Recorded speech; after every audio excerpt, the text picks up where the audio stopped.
Greetings, comic lovers, and welcome back to Casually Comics, the channel where we chat all things comics, from reviews of comics new and old to history to anecdotes, really wherever our whims take us. I don't know why I moved so oddly for that, but I did. Today, once more, we're in the realm of interviews. We're talking with Ethan Murphy, the co-founder of Echelon graphic novels. He's the main author of Slate Ashe and the co-author of many other works at the company. We're going to talk about everything. We're going to talk about Slate Ashe, we're going to talk about running a graphic novel company, we're going to talk about inspiration, writing tips, all of the things. We'll have links so you can go get all of the stuff down below. As always, it'll be a good and interesting time. Slate Ashe is in the style of a buddy cop escapade that takes place in an apocalyptic world with zombies, by the way. Well, kind of zombies, but not exactly. Are you intrigued as of yet? I'm always excited to be able to bring some new things to your attention that you may not have heard of. It's a long one, so we don't need a long preamble from me. So of course, do the YouTube things. Like, comment, subscribe. I'm Sasha, and now let's get started. Greetings, comic lovers. Now, as you can see, we're doing something different and exciting once again. We have an interview, and we're here with Ethan Murphy, who is a comic book author of works such as Slate Ashe, and also is the co-founder of Echelon graphic novels. So hi, how are you doing? Good. How you doing, Sasha? Fantastic. And I'm really excited to talk to you today. I see you've got your characters in the background. I very much like that. Shameless plug. I feel like if you're going to do it very shameless. Firstly, for all of the people, let's hear a little bit about Echelon graphic novels. Sure. So real quickly, where the name of the company came from was back in the 80s. I believe it was a He-Man cartoon. It may have been some other one that was cartoon made specifically to promote toys. I remember hearing a villain laugh profoundly, then say to the hero, ha ha ha ha ha, welcome to the upper echelon, and then they fought. And I've always had that burn in my mind. It's like if I ever became a super villain or had my own company, I wanted to be called Echelon. So that's where that title came from. Digression aside, Echelon is an independent comic book publisher company that I founded with my partner, Veronica Smith, and my editor, Susan L. Holland. And it's meant to focus more essentially on telling stories that aren't featuring characters and telling stories that are oftentimes overlooked, like minorities or LGBTQ or just women, so that kind of thing. How did that come about? How did you end up starting the company? Like, what was the leap from just working in comics to being like, I am doing this, like, this is going to be like my company and my thing? Sure. Yeah, it was, I went to film school in Virginia. And as I was finishing up school, my brother, told me I was like, there is no reality in which I can go to Hollywood and make a movie before I'm 90. And he's like, well, why don't you just try, taking the same story ideas you have and making them two-dimensional, putting them in, comic form or graphic novel form. And back when I finished college, this was like 2000 or so. Oh, no, I'm not that old, like 2004 or 5. Graphic novels weren't as well known, and I was a little unfamiliar with it too. The idea of actually going more serialized stories that tell one comprehensive tale that could be much more adult oriented. And once I looked into it a bit more, I was like, you know what? Sure, why not do that? The journey became trying to make or tell the best stories I could, regardless of the medium. And that's where it's always stayed, more or less. So have you found a newfound love for graphic novels then? Absolutely. It's just gotten deeper and deeper. And like I mentioned before we started recording, I love reading manga as well. And I even read some Korean webtoons and everything too. So yeah, any kind of storytelling. Now, I definitely felt some of the manga influence when I was reading Slate Ashe, especially in some of how it was just laid out and the action sequences and the unveiling as you learned more about what had happened to the world. So why don't you give the people a little bit of a teaser, a taste of what Slate Ashe is all about? And a long story short, in this dystopian world, the males have been subject to a kind of fallout, which makes them somewhat zombie in nature or undead in nature, but they're still highly sentient. And because of that, they are organized and are trying to have their own plans and have their own lives. But because of the nature of them being undead, quote unquote monsters, there is essentially a whole world of the living that's against them. And this particular story is about, in a few words, the living versus the dead for various reasons. And it's not so clear. It's not meant to be as clear cut as right versus wrong.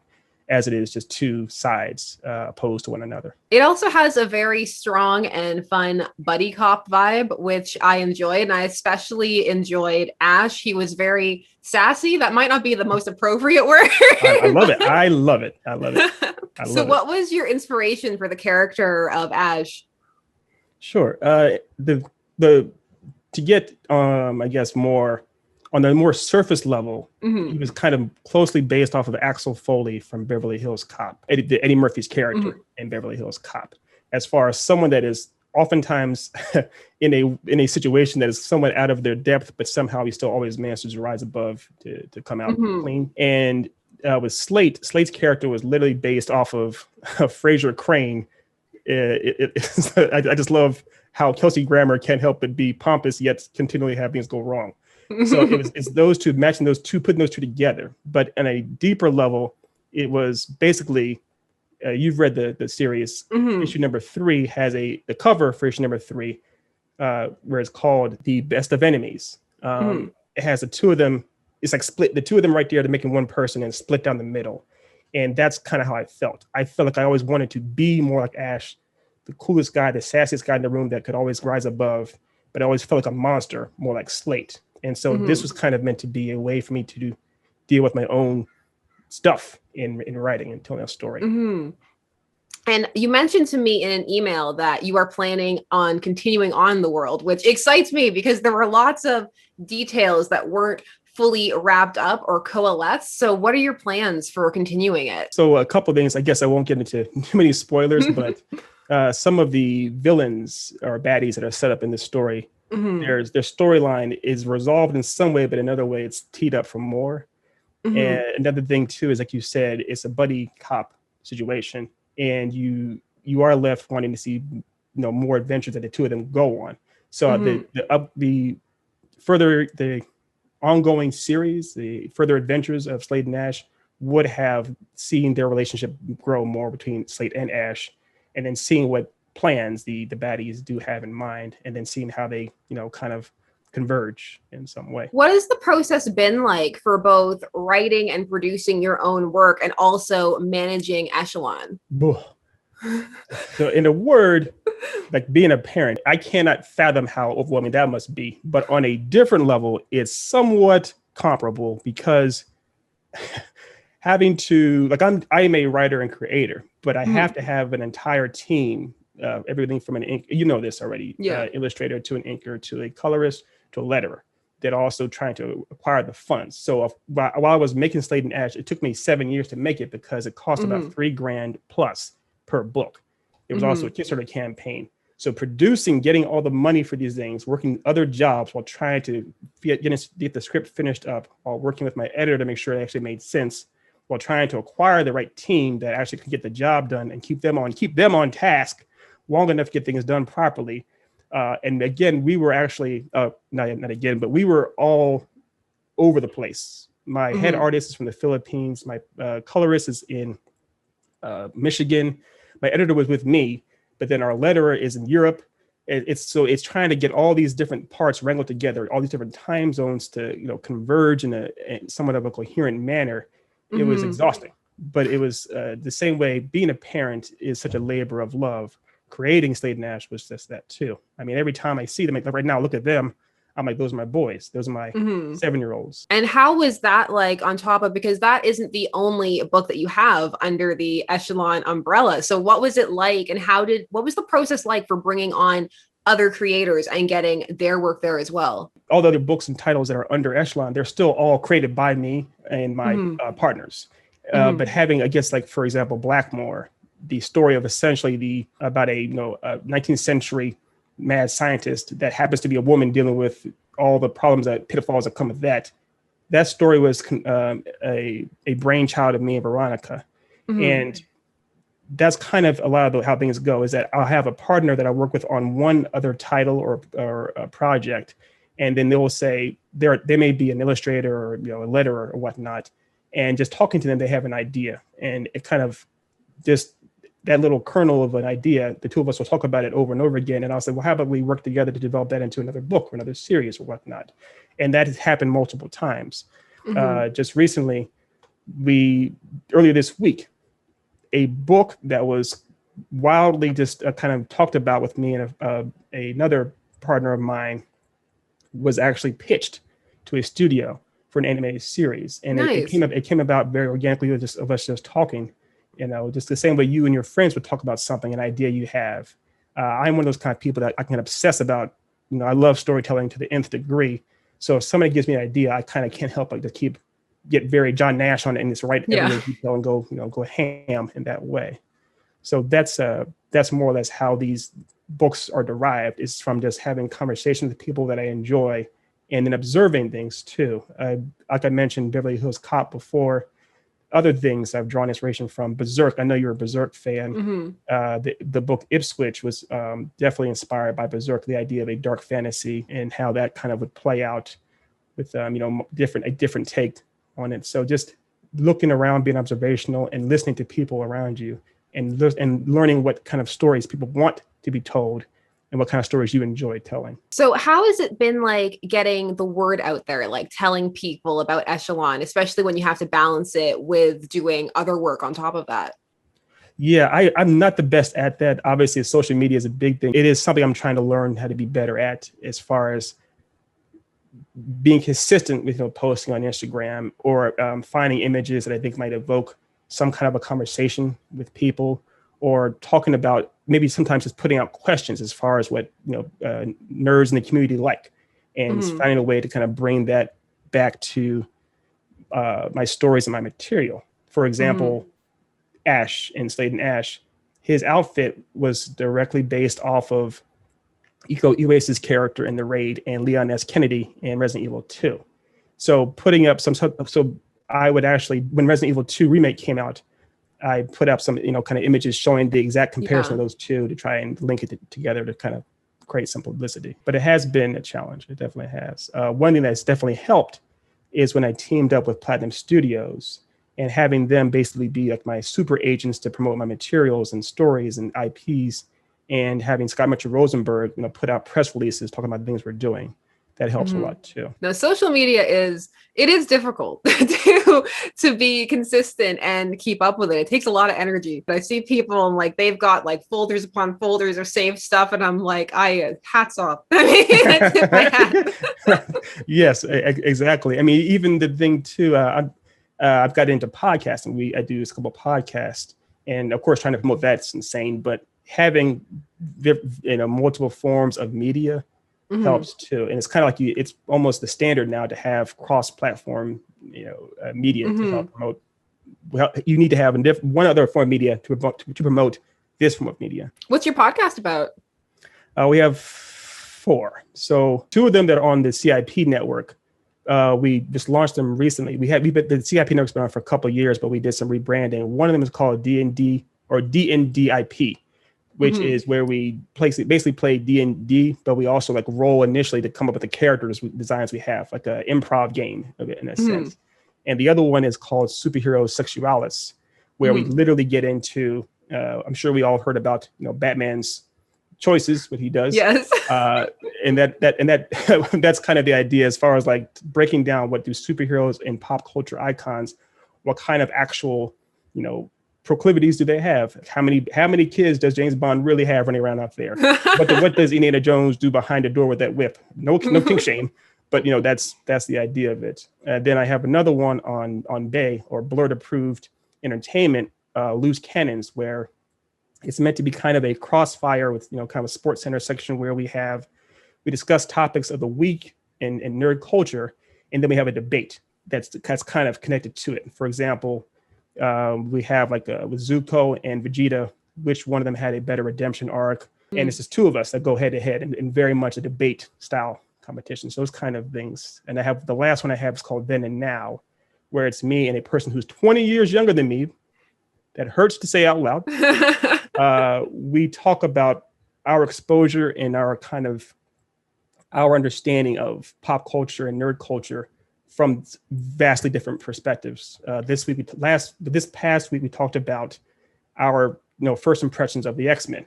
And mine when I was a kid was in a lot of ways was Claremont and of course the X-Men cartoon series in the 90s. And his was very much closer to like watching what he called the old school Wolverine and the X-Men, and then the actual watching Logan. It's like, it really hurts to hear Wolverine and the X-Men described as old school. Right. I feel your pain. I do. So those are, I'm sorry, that was a long answer, but those are the shows that I'm working on. So you've been into all of these various elements of nerddom for a long time then. Pretty much. I'm not proud of it, but I am definitely, it is what it is. Yeah, I just try to embrace it. So are you big on the con circuit then, like going out and promoting Echelon there as well? Absolutely. That's how I got to where I am. So the first book I released was in 2013, Slate Ashe #1. And we released it at a convention. It was called Awesome Con in DC. And pretty much since then, I've been trying to get at least 2 or 3 cons in a year. Obviously, the pandemic changed that. But I tried to get as many cons in or signings as I could. And what ended up happening was I tried to pretty much hedge my bet. And it came out to a con in LA Comic Con. I think it was also called Stanley's Kamikaze at one point. But I went ahead and came out here to LA Comic Con, and by being out here at the convention, a studio exec came to my table, saw my books, and that's kind of like got going with where I am now. So I love doing the cons. It can definitely be exhausting, but it's a great way to just feel at home amongst several other, nerds and people that are into the same things I'm in. How's the reception been? Like, what's it been like when you go out there with these new comics that people potentially haven't heard of before? Like, what's the reaction and what's the reception like? Yeah, that's a great question. It can be a little bit of backstory real quick. It's just that I realized it would be a bit of an undertaking. So I joined right before I was going to release Slate Ashe. I signed up for an improv class, Improv 101. And I took improv, for 8 years. But the idea was I wanted to make sure I was comfortable talking to strangers about anything. I wanted to make sure I was able to kind of cut through all the BS and just have an actual engaging conversation with them. And that was obviously largely so I could talk to customers about anything, because I can't go to a table at a convention or have my table in Artist Alley at a convention and expect anybody to care about it nearly as much as, any DC character or Spider-Man or a Deku from My Hero or any of that kind of stuff. So what I have to do oftentimes is I have to find a way to connect to them on something else, meet them halfway. And then from there, essentially let them know that the product I have might be for them. So for example, with Slate Ashe, I believe when I wrote you the email, I think I mentioned to you that I try to come up with a way to think of it. I think I said it's like Big Trouble Little China meets The Walking Dead or something like that. That's kind of how I usually do these things. Or if I see someone going by my table wearing a certain shirt, I will try to. Usually, I'm up to date enough on my nerd culture. I'm able to recognize what they're wearing and talk about it for a minute, and then actually engage them in that sense, and be able to kind of go from there. I'm not always trying to sell my books as much as I am trying to sell myself. And if you're able to do that well enough, it makes your job as a independent, publisher and, salesman that much easier. Not necessarily easy, but easier. Have you found that over time, it's just become more natural to do that, to engage in that way? Absolutely. Yeah, absolutely. It takes practice, of course, like anything, but I definitely feel much more comfortable doing that. Has it altered your relationship with comics and graphic novels now on a recreational level, now that you are kind of behind the scenes and creating them yourself? Of course. I'm sure it's the same for you, because it's part of your job now. You see them differently. It definitely has, not just comic books, but also any form of media, as far as, movies or TV or anime. I watch a lot of anime. One thing I'm doing is I'm analyzing as far as like, what did they do? Should they have done that? The other thing what I'm doing even more often though is saying, oof, I like that. How can I steal that? Good artists borrow, great artists steal. Ethan just flat out copyrights. But I mean, so I'm trying to figure out what the best of the best do, how I can do it in my own fashion and kind of make it my own thing, but also making sure I don't fall victim to making the same mistakes some other people did, other artists did. It's so all those things happen when I'm reading other comics or manga or any kind of media I'm ingesting. What do you find has been the best lesson you've learned so far just by observing? Humility, definitely humility, because there's no way anybody with any sense would think that they know all. There's always more things to learn. And you should always want to learn more. You should always strive to learn more. You should always want to push the envelope on your own stories and your characters and your worlds. You've seen the Echelon site. None of the stories, the series we have are like each other, are like each other at all. I could have just done the same thing as far as having every story be buddy cops, because I love buddy cops so much, or have every character be like Ash or Slate or whatnot. But that's not challenging, and also that won't help me grow. That won't help my team grow. So we want to do everything we can to kind of genuinely progress to the next level. It won't necessarily be easy, and won't always get it right, but we're trying new things, trying to do new things step by step. So ultimately the biggest lesson that I've learned that I can pass on to someone else, another aspiring artist, is to just never stop striving in different directions. And how has that attitude impacted how, for example, you look at Slate Ashe, because it came out over that time period of the 7 years? What's it like reflecting on the first issue compared to the last? Yeah, it's almost hard to do that, because it's like, I'm like, oh, there's so many things. I'm sure this happened to you before. We're like, oh, there's so many things I wish I could have changed, or so many things I would have done differently. But I'm glad that there's a record to show the ways that we did grow. For example, in the first issue of Slate Ashe, there's a couple of times when I personally feel like the story didn't quite set some things up like it should have. There weren't quite enough plants and payoffs in certain cases, and I would have done some things differently. So as I was writing this over 7 years, I realized, I need to make sure I have this sufficiently established, not a full-blown exposition dump, but I need to make sure these are sufficiently established so that the audience won't be lost later on.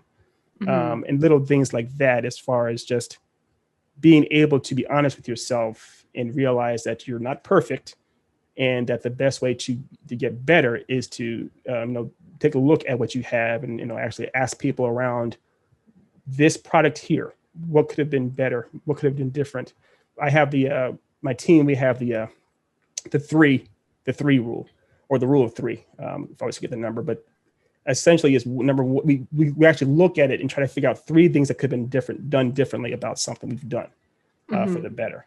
So that's how it works. No, that's a really good attitude to have, but it can be difficult. It can be difficult to be introspective and critique oneself. Are you good at taking criticism, or is that something you had to work on? Oh, I had to work on it. Of course, I had to work on it, and it was something that it's funny because my head editor, Susan, she's like my best friend. Also, she's an introvert, and I'm more of an ambivert, kind of leaning towards extroversion.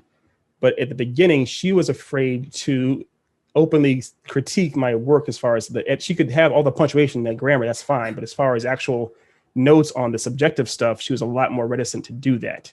And I really wanted it, but then sometimes she would give it to me. I'm like, hey, how dare you? That's luckily enough, she was patient enough and smart enough. We were able to work through that, and she really helped me grow in that sense. And I was also fortunate enough to have mentors too. Like I mentioned, this past week, I had my 2 mentors, John Lachago and then Scott Mitchell Rosenberg, and we were going through this pitch for weeks on how to do this series.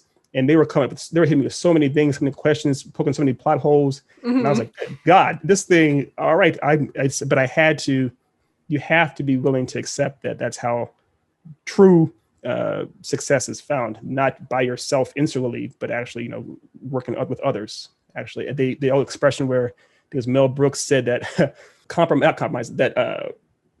collaboration is arguing until you get something done. What is like your dream for Echelon? Like, what is the ultimate, the pinnacle? Of course, it's always growing, always changing, but what is the dream? Ultimately, I think the dream is to try to transcend virtually every medium, to have it in the comic books, to have it in the podcast, to have it in TV and film, to have our stories represented in all these mediums. My favorite actual medium is animation, if you can't tell. And I would do anything in the world to have an animated series of any of my stories. That's what I would love. But I would love for it to be even an animated film, a feature. That'd be great too. Just something that is able to hit the widest amount of people and have the greatest amount of effect. Growing up, for me, oftentimes, my real moral barometer was established firmly by the characters I saw in works of fiction, like Batman. Like I would think, as opposed to, what would some holy figure do? I would think, what would Batman do? I remember seeing Spider-Man struggle with his paycheck and going on a date. How did he handle that? Or Deku was born believing he was cursed beyond all reason, and he still never gave up hope in a way. So those kind of things, those wanting to be able to inspire or give, just solace to people that come after me. Mm-hmm. That's what I really want for Echelon to do, especially like I mentioned before, in different communities that don't always get stories featuring them. What is it like carving out a niche space for yourself? Because you have such a broad mission statement. So how is it kind of in translating that to fans and when you're pitching your various works? The easiest way to do it is from a singular perspective, from more or less my perspective. I can't tell the Sasha Wood story as Sasha Wood. I can tell your story from my perspective. I can tell how you impacted me. I can tell how important you are to the community of nerds who watch you, that kind of thing. But as far as if I had to approach any story, I have to do it from my singular perspective. And because I do have, like you said, there's a wide gaze, all I can do is put it through that lens. This is kind of how I see the world. And this is why I appreciate storytelling. So with Slate Ashe, it's a dystopian world with people at war over a very high stakes and very personal stakes, but it's from my own mindset. And being able to have that as essentially as a fingerprint on my work. Whoever reads any story, no matter what the demographic might be, or no matter what the different world might be or series, if people recognize, oh, this is from Ethan and Echelon, I kind of get a feel what the kind of where they're going to kind of essentially what their style might be. And if they appreciate that, it should still be effective across the board. So then do you have one of those giant Bibles in your head of like knowing all like the details about the universe? So if somebody hit you with one of those, they're like, what's somebody's birthday? The last thing in the world you want, Sasha, is to be anywhere near my head or what is inside it. But more or less, yes, it is a crazy Rolodex of nonsense and cobwebs and sticky paper and everything else, and Bible pages just thrown about in a tantrum with shoelaces tying it. Yeah, one of those boards with all the strings going all different directions. Yeah. It's like this. Oh my God, this guy is worse than Hannibal Lecter and the Joker combined. But yeah, it's somewhat like that, and it's part of trying to figure out how to make sense of your process. I feel like every artist's process is always evolving on some level, but trying to figure out what works best for you and be consistent with it. I do have lots of the notes and stuff written out in actual tangible Bibles too, of course. But lots of the things some things I'm not as far as sure about that come up in future stories or whatnot, that I'm always kind of leaving in the wind. So I'll put a note as far as like ponder this, or while you're driving to to Long Beach, think about this for an hour and a half, or while you're on the treadmill trying not to die, think about why this character's sword is lighting up, all different little things, and trying to expand upon that idea. So that's typically what I have more so is like lots of little sticky notes in my brain for me to meditate on. So how many things do you have on the go right now? So we have the five main series you're aware of, and then we also have another one that's coming up too. That's a 6th series, and then I have 2 clients now who have their series I'm helping them develop and work through. Then I have, like I said, the 4 podcast. But as far as books go, it's primarily for us, these 6 series, and then growing them out more, and then also getting into the sequel series for Slate Ashe. The thing about Slate Ashe is there's actually a little bit of pressure on that more than that series, more so than any other one, because that one does have some fans and people actually want to see where it's going. Like you yourself had questions, you have expectations now too. So that's a little bit of pressure I never had before, as far as trying to make sure I actually don't fall victim to a sophomore slump. So all those different things. But at the same time, I really, really enjoy it. I love, more than you can imagine, getting into stories, telling stories. I love characters and seeing them, interact in their world like a giant sandbox. So being able to do that and have people actually want to see it or care about it is just blows my mind. So since you have so many balls up in the air, how do you keep them all organized? Like, do you have like allotted times for each thing, or is like this day is Slate Ashe day, or like how does it work? Exactly. It's like that. Yeah. It's pretty much I have allotted times for certain things. Yeah, I definitely do. There's a more or less a strict schedule that I keep as far as how I get up, the routine, I do that kind of stuff. But then on certain days, like for example, for the podcast, I only make sure I edit only from Thursday, Friday, and Saturday. Or when I'm writing Slate Ashe, for example, I remember I used to write specifically for that. I'd only write on that from like 8 to 11 on weekdays. Now with my clients, I meet up with them like on Wednesdays and Fridays. It's specific days and times I do specific things. And if I want to actually go, go fully into one thing, I'll specifically schedule an entire day to develop it. Like the newest series we're working on for our own IP.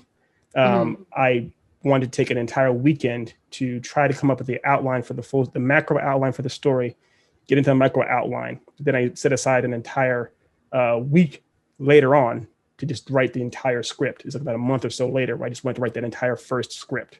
So pretty much having to trust yourself to know that you need to schedule things. That's how I work. I can't just go in freewheeling. I have to have specific slotted time. The organization is such a, when you're young, you think, oh, that's for adults. That's for the squares. That's for, all kinds of plebes. But then as you get older, you're like, oh no, I have to do this. And I am a square. I am a plebe. And who says plebe? But yeah. So what kind of time frame does it take to get, say, a single issue of Slate Ashe out these days? These days, so originally it was about a year. These days, we can definitely get a book done in like 6 to 3 months. But it depends on a couple other factors too, as far as most of the artists that I work with that are on my team. They're ones I've assembled over the past 10 years. But we're in the pro-am circuit, so we don't get paid the Marvel or DC dollars because it's still independent publishing. So we have to more or less have other jobs around this on the peripheries too. So my artist will be drawing on multiple projects at once because he's working on 3 or 4 books at once. If he's able to produce 4 pages a week, one of those pages will be for one of my books. So therefore it'll take 22 weeks as opposed to if he's doing 4 pages just for my book, and it'd be, done that much faster.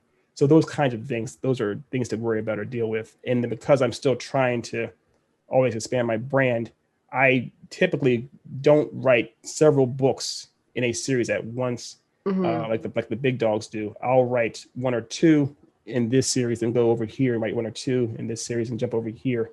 So because of that nature as well, it's like a full-blown assembly line that's always churning things out. It's a more measured type of a system. Do you find it difficult to hop from work to work, or is it pretty easy to get into the different modes that the different projects require? Usually it is pretty easy to get in different modes, and oftentimes it's more emotional.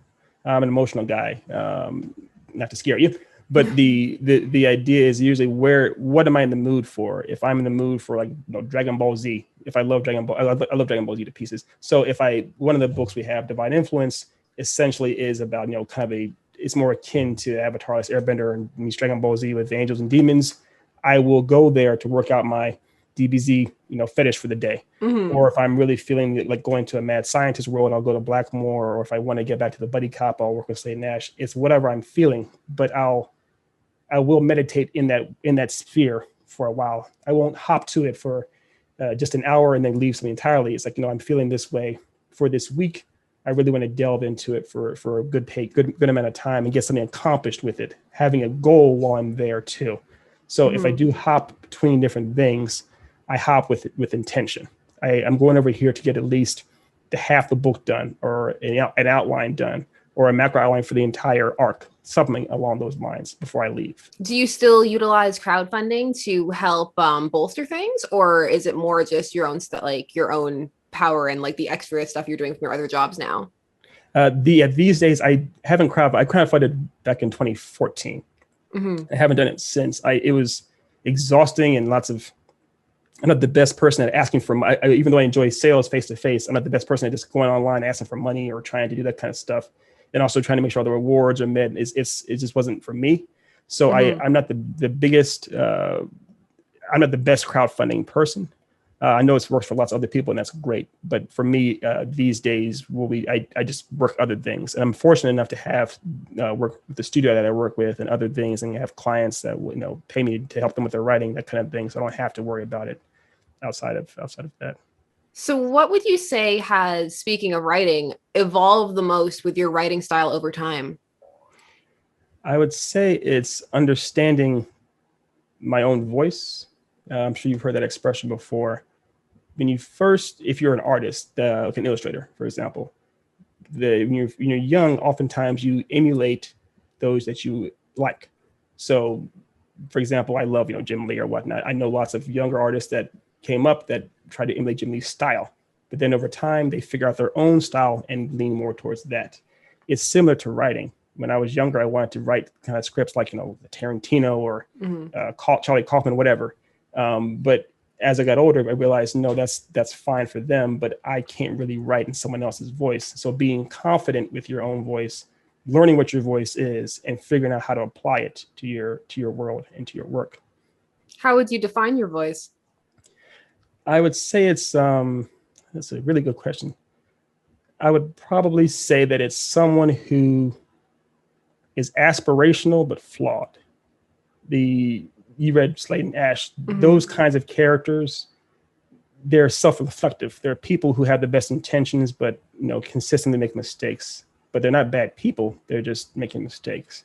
And that's kind of how I want my work to be. I want it to be showing that my voice is from a person who has had a past, who has done things, who has had mistakes, but is also trying to learn from that. And so trying to show that in the stories, trying to show that my characters in different ways are like that, and hopefully having the characters be relatable to anyone who reads that.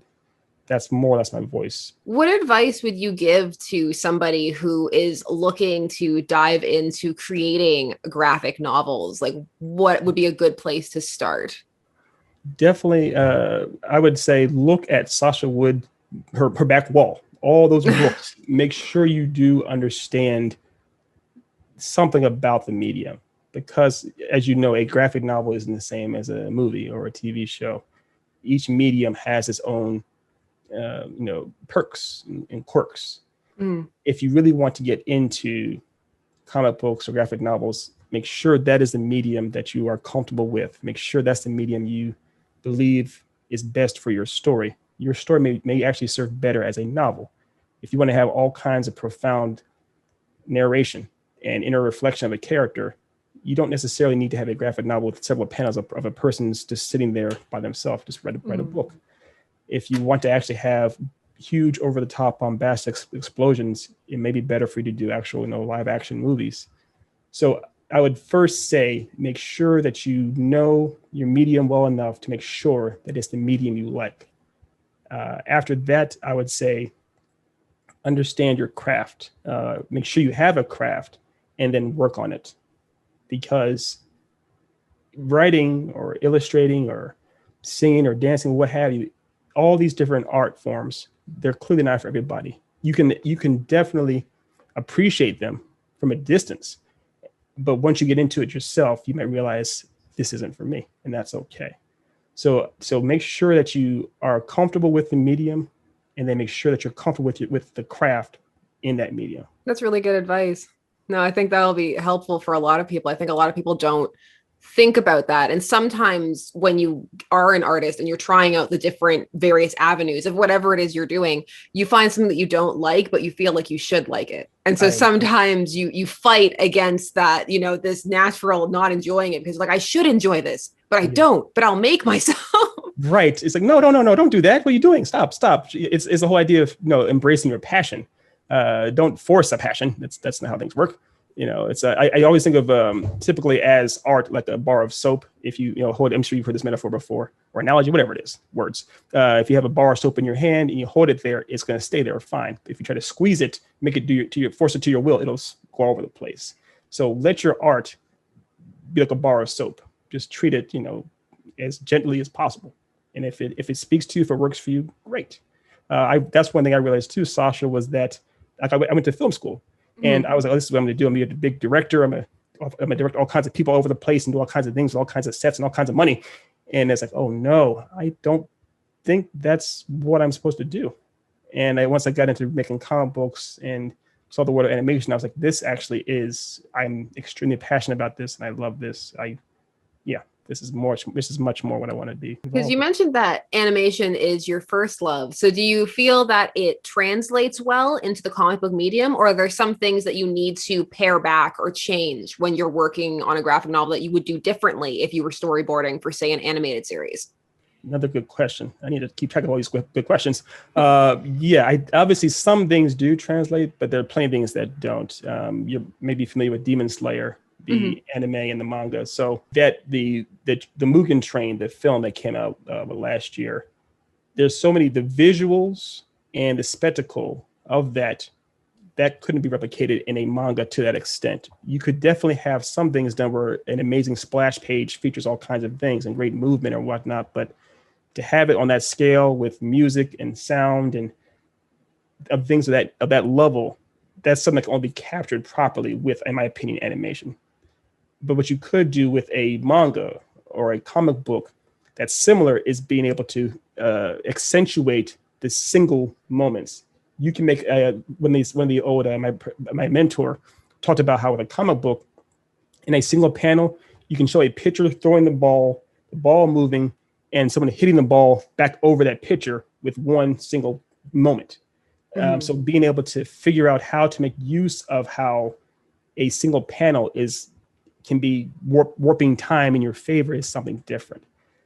I think that figuring out how to kind of where the line blurs and appreciating the spectacle of live action, but making use of time, that's kind of the golden hour of making graphic novels and comics.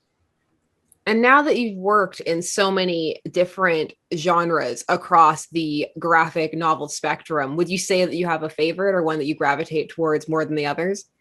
Oof, that is a hard question. So you have good questions and hard questions. I see you. I think if I had to choose a singular genre, it would probably just ultimately be fantasy. I know that fantasy is a bit of a bit open, bit broad, but what I mean when I say fantasy is just that characters are able to do fantastical things in a fantastical world. And that is, it's expected. So that's probably my favorite genre. I love, crime noir or cyberpunk or, buddy cops fighting undead monsters. That's cool. But I think my favorite is ultimately fantasy. What's your favorite thing, which is going to sound like an odd question when I finish it, but what's your favorite thing about the more managerial aspect of the comic book world? I'm a control freak. I didn't realize it or want to be it, but I am. I'm going to meetings and everything else. But I guess that's why I wanted to be a director back in the day for film, is because you are directing things, you're controlling things, you're the captain of the ship. And when it comes to making a comic book, you really are, as a writer, I'm sure you heard before that you're kind of always as the director, especially for published books. So being able to actually lead a team, that's my single favorite thing about the managerial aspect. Not trying to count money or plan the road trip for a con, but actually leading a team and actually being able to support the team too when they have questions or feel overwhelmed, being able to back them up, not just tell them what to do. There's the two different types of leaders. There's the one that's kind of like the general that's back at the end if there's a war, for example. And there's the two different types of leaders. There's the king or whatnot that's at the very safe zone, way away, giving orders on a map. Then there's like the William Wallaces and Maximus Decimus Meridius's, where they're actually leading the front line with their team. I'd like to think I'm closer to William Wallace than I am to a Marcus Aurelius or something. If that makes any sense. It does. No, it does. So because you've come to enjoy that aspect of the control and working on your own projects and the like, do you harbor any fantasies about writing one of, say, like the big IP characters, or are you very happy playing in your own realm and your own sandbox? Can I be honest? Can I confess something? Yes. Okay. I've always dreamt, my single favorite my single favorite mainstream American comic book character is actually Robin. More or less Dick Grayson, but like grown up Nightwing, essentially. I've always had aspirations of writing a story called The Once and Future Bat, where it's a story showing essentially how getting into the minutia of how Dick and Bruce Wayne had their falling out and how Dick became his own man, essentially to become Nightwing, writing a story like that. So that's the one story I would love to write, would be that. Either that or a what if tale in My Hero Academia, as far as what if Deku didn't inherit the One for All. So those are the only two things I've ever really wanted to do. Otherwise, I'm much happier as a fanboy on the sidelines. So what would you say is your inspiration? Like, what is the thing that drives you? Good question. Again, I believe that's number 10. Good question. The singular thing that drives me for the most is probably wanting to actually, it's a weird, what's that snake called? The one that goes around and bites. Oh, Ouroboros. Yeah, the one's eating itself. Thank you. I always get that confused with the Northern Lights as far as what that's called, but it's almost like I would love to be able to almost inspire myself, see something that inspires me the way I was inspired. Like, for example, Batman the Animated Series, how that inspired me so much as a kid. If I was able to have one of my IPs put into an animated series or a featured film, whatever it is, and I saw it on the screen and it kind of inspired me in a way where I was like, wow, that was really cool, where I almost forgot that I created it. That's kind of my ultimate. That would be my Shangri-La for that to happen. I don't know if something that meta and weird can happen, but that's kind of how it is. Because I feel like creating something outside of something that ends up feeling like it's outside of yourself. Exactly. That's it. That's it. Yeah. For all the people who have heard us and been listening to us and they're now interested in checking you guys out, how can they get their hands on the works from Echelon? Right on. Well, first of all, thank you for listening to me ramble. Not just Sasha, but everyone else out here. And if you're still awake, feel free to hit up echelonnovels.com. That's where we have all our books on that site. It's echelongovels.com or Echelon G Novels at Instagram, and also you can hit us up on the CIP network. That's where our podcasts are, and B.A.E. Blerd Approved Entertainment on Facebook. That's where we have some of our other entertainment too. So come on, check us out, and don't feel that you don't belong. Whoever you are, wherever you are, whatever you are, you're most welcome. You're most welcome. Well, thank you so much for taking some time to chat about all this. It's been really interesting, and I think everybody else is going to find it so too. Of course. It's my pleasure. Thanks again for having me. Thank you.